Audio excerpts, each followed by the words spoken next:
Paling satu wah. Oh.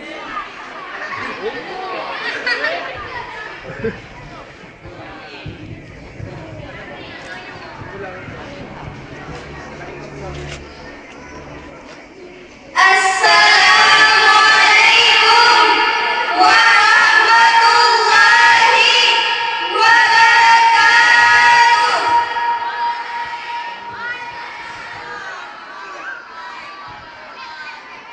Alhamdulillahi rabbil alamin. Wassalatu wassalamu ala asyrafil anbiya'i wal mursalin wa ala alihi wa sahbihi ajma'in. Amma ba'd. Di awal langkah yang pertama, marilah sama-sama kita mengucapkan puji beserta syukur kehadirat ilahi Rabbi Allah Azza wa Jalla. Oh, kenapa tidak di saat gelombang tsunami yang begitu dahsyat, di saat bayi-bayi memanggil sang ibunda, di saat mayat-mayat berserah diri, di saat itulah Allah masih memberikan umur panjang kepada kita semua.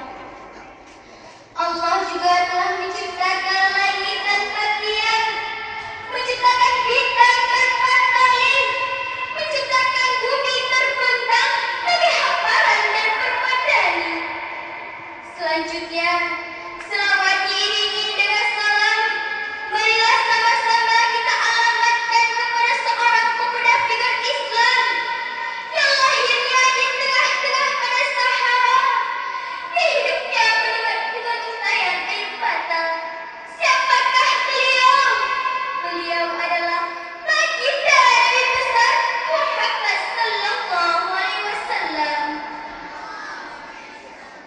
yang mana dengan uswatun hasanahnya yang telah mampu menghimpun umat berlabel muslim, bertuhan Rabbil Alamin, yang anti dengan perbuatan syaitanir rajim, yang tujuan hidupnya hanyalah untuk menghirup udara Jannatul Na'im.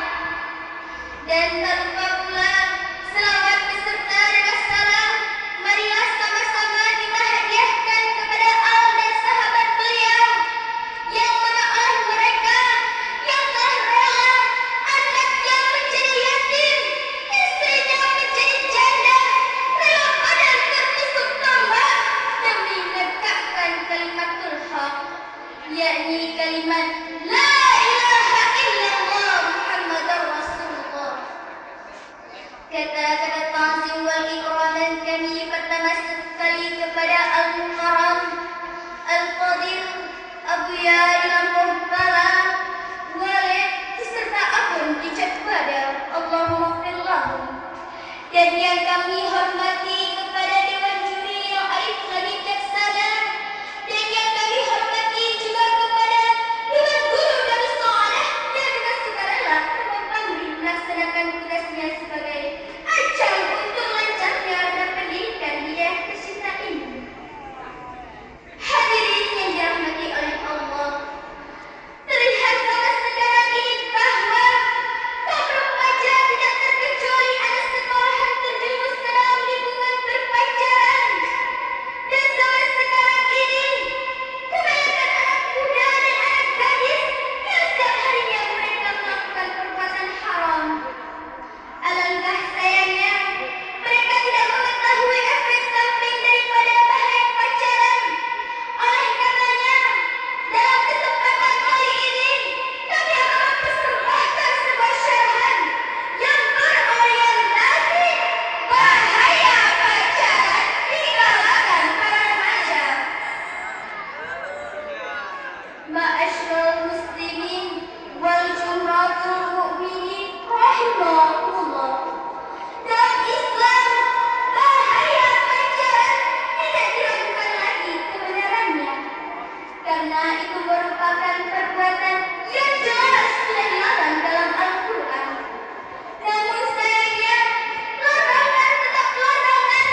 dan janganlah balas kasihan kepada keduanya, mencegah kamu untuk menjalankan agama Allah. Jika kamu beriman kepada Allah dan hari akhir, maka hendaklah pelaksanaan hukuman mereka disaksikan oleh sekumpulan orang-orang yang beriman. Indikasi dari firman Allah ialah untuk menghindari hal-hal yang dapat menjerumus ke dalam perbuatan zina. Salah satunya adalah pacaran. Apalagi pada zaman sekarang, kalau tidak ada jalan-jalan, rasanya kurang lengkap. Kalau tidak berdua-duaan, seolah-olah tidak sah menjadi sepasang kekasih. Bila hal ini telah dilakukan, besar kemungkinan akan terjerumus ke dalam perbuatan zina. Ma'asyiral muslimin rahimakumullah. Berpacaran juga dapat merusak masa depan. Seseorang yang hidup di dunia haruslah memiliki cita-cita yang ingin diraih. Bila ini tidak ada, maka hilanglah warna dunia. Dunia akan lesu, dan untuk menjadi khalifah di muka bumi ini, seperti yang ditegaskan oleh Allah Subhanahu wa Ta'ala, sulit diwujudkan. Pacaran seperti yang terlihat sekarang ini tidak dapat dipungkiri lagi adalah salah satu faktor yang dapat menghalangi manusia dalam mencapai cita-cita. Bagaimana tidak, seorang gadis atau pemuda yang berpacaran hanya memikirkan kekasihnya saja. Bahkan lebih jauh mereka membuang waktu dengan bermain berdua-duaan. Dalam kacamata agama, jelas itu dosa. Sedangkan dalam fokus keberhasilan, itu jelas penghalang utama kemajuan. Memang ada juga seseorang yang memotivasi dengan kekasihnya sehingga dapat meraih cita-cita yang mereka dambakan. Tapi kebanyakan kisah seperti ini adalah kisah pacaran kuno. Mereka tidak pernah bertemu dengan kekasihnya, apalagi membuang waktu dengan jalan-jalan atau semisalnya. Yang mereka lakukan hanyalah memendam perasaan cintanya dalam dada dan dijadikan sebagai api pembakar semangat untuk meraih cita-cita. Ya, itu memang ada, tapi ada berapakah kisah seperti itu? Mungkin kita berkilah, banyak kok yang pacaran, tapi lihat sekarang, mereka telah menjadi dokter, telah menjadi pembisnis, telah menjadi direktur, telah menjadi ini, telah menjadi itu. Ya, mereka sukses walaupun setiap harinya mereka melakukan perbuatan haram. Namun, seandainya mereka fokus dalam menjalani pelajarannya, kesuksesannya mereka tidak sama dengan sekarang, tapi lebih cemerlang dan lain daripada yang lain. Berpacaran juga dapat menyanyiakan harta orang tua. Jika Allah mengatakan pacaran itu gratis, tidak akan ada seorang manusia pun yang percaya. Dari syarahan kami di atas dapat kita ambil beberapa kesimpulan.